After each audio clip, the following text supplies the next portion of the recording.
The next thing I want to go over is a fairly big topic. We're going to talk about it in this class. A lot of you either have currently or will have our exercise physiology class, and I'm sure you'll go over it in that class as well in even greater detail. But I do want to make sure everybody's on the same page in terms of understanding the steps in a muscle contraction. And this is something that, again, we're all probably working with, active individuals. We're trying to improve the functioning of their movement, whether we're trying to make them better athletes or make it so they can get through the activities of daily living better, decrease risks of falls, etc. A lot of that has to do with muscle strength and muscle function. So it's really imperative that you understand how a muscle contracts, because a lot of our interventions, again, I keep saying this, are going to impact the functioning of this muscle contraction mechanism, and that's our goal, is to make the muscles better at doing this. So again, how does a muscle contract? I'm going to go step by step through this. This is in your book as well, so you may want to review it. There's also a lot of very good YouTube videos that show this. And again, if you Google sliding filament theory,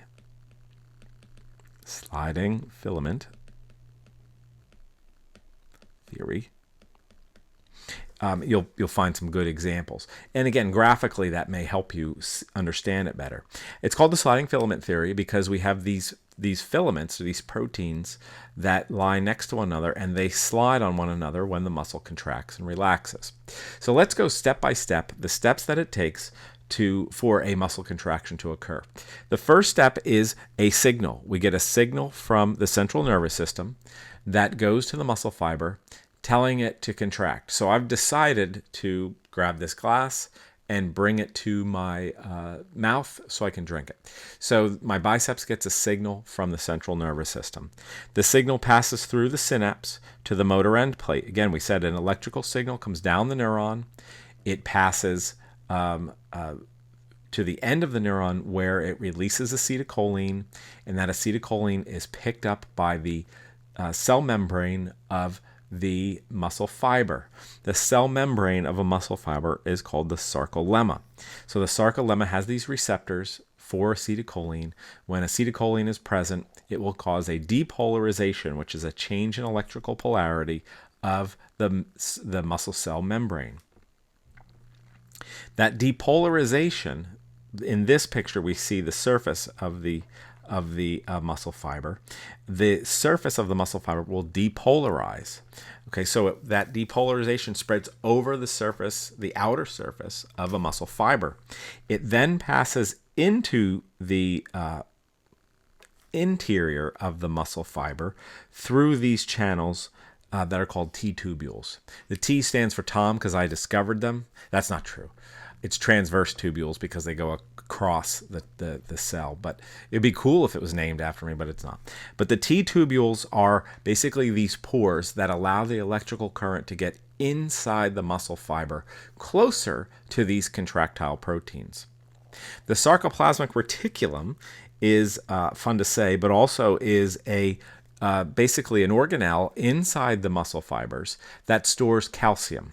That calcium is stored there, but when the sarcoplasmic reticulum is stimulated electrically because of this depolarization, it releases the calcium into the cytoplasm, into the interior contents of the cell, which is called the sarcoplasm. So again, the electrical current passes over the surface of the muscle fiber, into the muscle fiber through the T-tubules, and then that causes the sarcoplasmic reticulum to release calcium. That calcium then goes to the sarcomere again, and the sarcomere is the contractile unit of a muscle fiber. So a sarcomere is basically from Z disc to Z disc, and it has these contractile proteins. One of the contractile proteins is actin. The calcium binds to actin, which opens up a binding site for myosin, which is the other filament. So without calcium present, the myosin and the actin don't bind. With calcium present, they bind, and allows for them to kind of grab onto one another. So again, the calcium allows these binding sites to be present or open, and the myosin can then join with them. The myosin binds with the actin. The myosin is the other contractile protein that's important here. It connects to the actin, but then also it does the work. It does the pulling. It shortens and pulls the actin across the myosin, shortening the sarcomere, bringing the Z discs or the Z lines closer together. If you look in this picture here, we have a sarcomere here, we have a sarcomere here, we have another sarcomere here. So this is one sarcomere, this is one sarcomere, this is one sarcomere. And that's how these muscle fibers are constructed. We can see that here, that's one myofibril. It's got a lot of sarcomeres stacked end to end. This muscle fiber has, 20 or 30 myofibrils within it. So each of these, when again the muscle fiber is stimulated, all of these sarcomeres are going to shorten a little bit, which yields actually a fairly significant amount of shortening. Again, every muscle fiber that's innervated by that motor unit will contract in this way. So again, the actin and the myosin in all of these muscle fibers is going to contract in response to that stimulus from the central nervous system. So the calcium attaches to the actin filament, exposes these binding sites, and then the myosin grabs the actin and then does what's called this power stroke, or this shortening, this pulling on the actin. We can see that occurring here in this picture.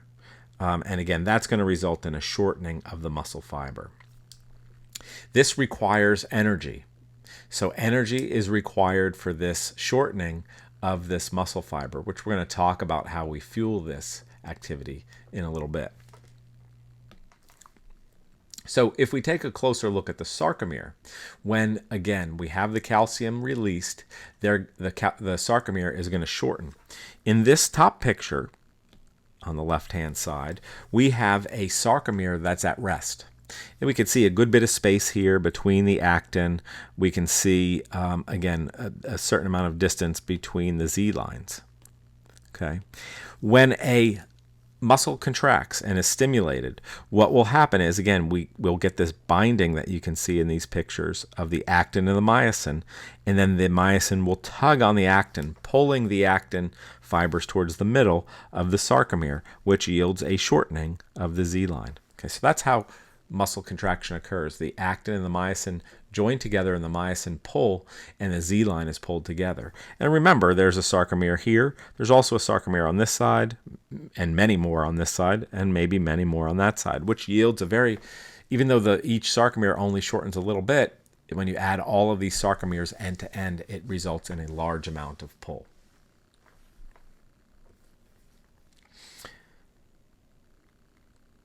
This picture again shows the sarcomeres in a fuller scale. We see them in the myofibrils that are located inside the muscle fiber. And again, remember, we have lots of myofibrils inside each of these muscle fibers. And again, we can see the sarcomere on the different parts in the top right. What I want to talk about, or want you to remember, is when a person starts a strength training program, we initially see strength training improvements fairly quickly. If they have been sedentary, people gain strength very quickly. That initial gain of strength is due to an improvement of the neuromuscular control of muscles. We're able to activate a larger amount of muscle than we were before. It's not a result of hypertrophy. If we continue a resistance training program, muscles will hypertrophy. A skeletal muscle will get bigger if you utilize it more. It doesn't get bigger because we grow more fibers, however. The reason it gets bigger is the fibers themselves get bigger, and that they start to generate a greater number of myofibrils. So they increase their contraction capacity by increasing the number, basically, of sarcomeres that they have to contract when they are, again, stimulated by the nervous system. If one motor unit fires, and if this is a muscle with maybe 30,000 muscle fibers, and this motor unit goes to 10 muscle fibers, if 10 muscle fibers shorten in this very large muscle, not much will happen. The pull-on bone will be negligible. However, if enough muscle fibers shorten, they will pull on the bone with enough force to cause movement. And that's obviously what occurs when we move. We have enough of our muscle contracting, enough of these muscle fibers shortening, that they're generating a significant enough force to propel us against gravity, to throw a baseball at 90 miles an hour, or whatever it may be, which is truly amazing. But again, if enough of these muscle fibers shorten, they'll pull on the bone with enough force to cause movement.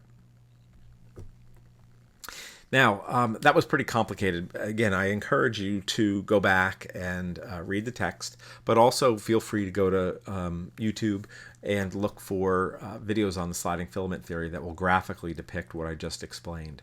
I do want you to understand the different steps, because we're going to talk about exercise in this class and other classes, and you'll need to really have a good understanding of how muscles contract, because we're going to try to make them better at contracting.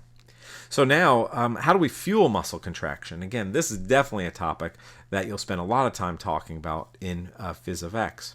But we fuel muscle contraction using a fuel called ATP. Again, I'm sure you've all heard of it, but it's adenosine triphosphate. But ATP is the fuel that muscles use to fuel this contraction. Again, the sliding filament theory is powered. These proteins pulling on one another is powered by ATP, and ATP only. So ATP is the fuel we need. The problem is we run out of ATP very quickly.